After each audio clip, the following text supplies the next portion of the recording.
All right, we're going to move on to probably the most important of all of the economic models. You know it's important because you've already heard about it: supply and demand. Okay, um, there's a joke that if you can teach a parrot to say supply and demand, then you've basically made an economist. And that's a joke, but um, supply and demand is just one of those things that's applicable to almost everything. The model isn't perfect, just like any other model, but it's very useful in explaining, a host of different things. And pretty much any subject, you can apply it to supply and demand. So let's hop in.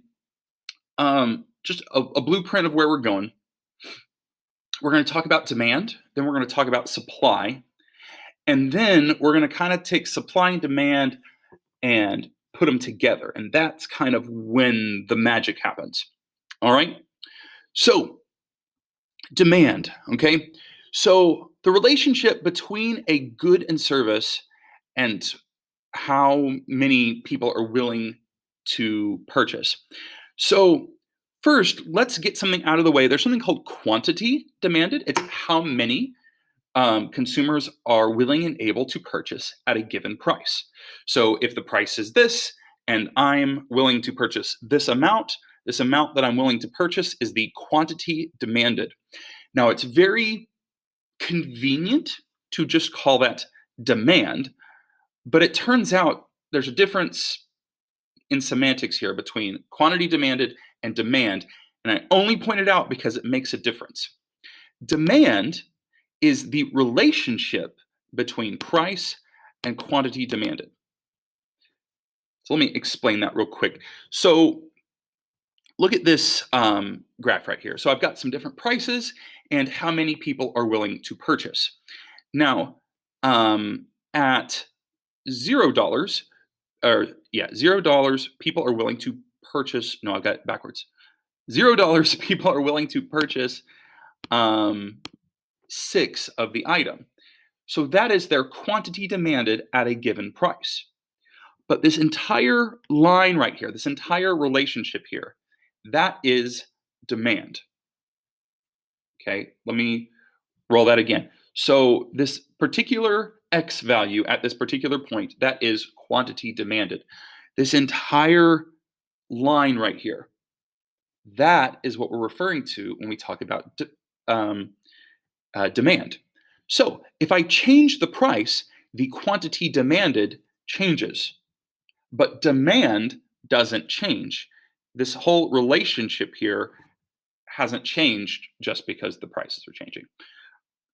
A little bit annoying, but it's important later when we talk about things that actually do change demand.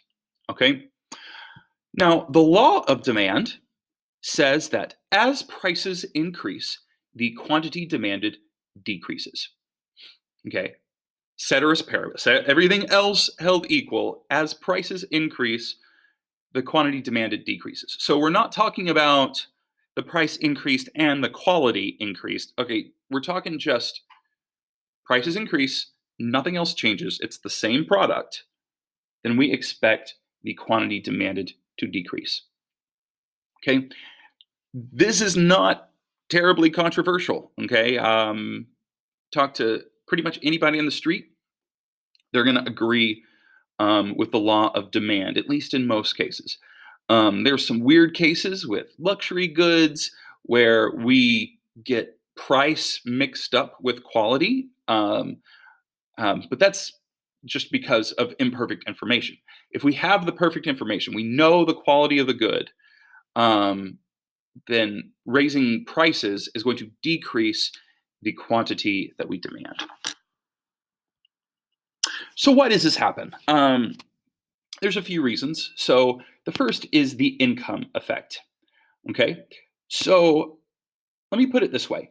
Let's say you have $100 and a hamburger costs $1. Well, assuming you're going to spend all of your money on hamburgers, which, living your best life, I guess, then you can buy 100 hamburgers. Okay, $1, you can buy $1 each, you have $100, you can buy 100 hamburgers. Well, if they raise the price to $2, well, now you can only buy 50. So, like, you're forced to buy less if you have a fixed income. So there's the income effect. There's also the substitution effect.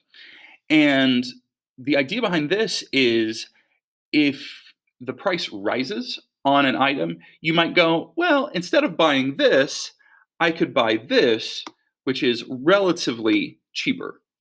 And it doesn't have to mean that this product is actually the cheaper product. Like, let's say the price of burgers goes up.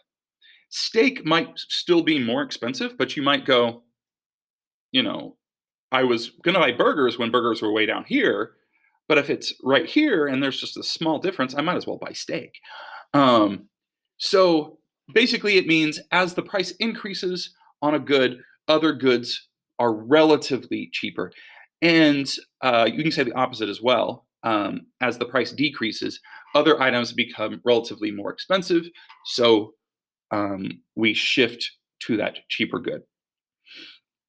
The other reason is diminishing marginal utility, basically decreasing marginal benefit. So if there's something that you start to buy a bunch of, as you buy more of it, the value decreases. So if the price is high, that marginal benefit is going to start hitting that marginal cost a lot sooner. But if the price is lower, it's going to take a lot longer for you to get to that point where marginal benefit equals marginal cost. So the lower the price is, the more we're able to buy before that diminishing marginal utility catches up to that lower cost. Okay. All right. So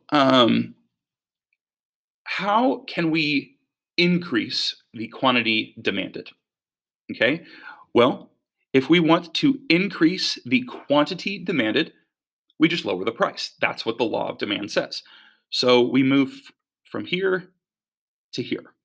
You'll notice demand has not shifted, but quantity demanded has shifted. Again, demand is this line right here. Quantity demanded is this value on the x-axis. So people are buying more. They don't want it more, but they're buying more because the price has gone down. Okay. Now, the other way that this can happen is an increase in demand. If this whole relationship changes, then at any price, we'll go from here to here, or here to here, or here to here.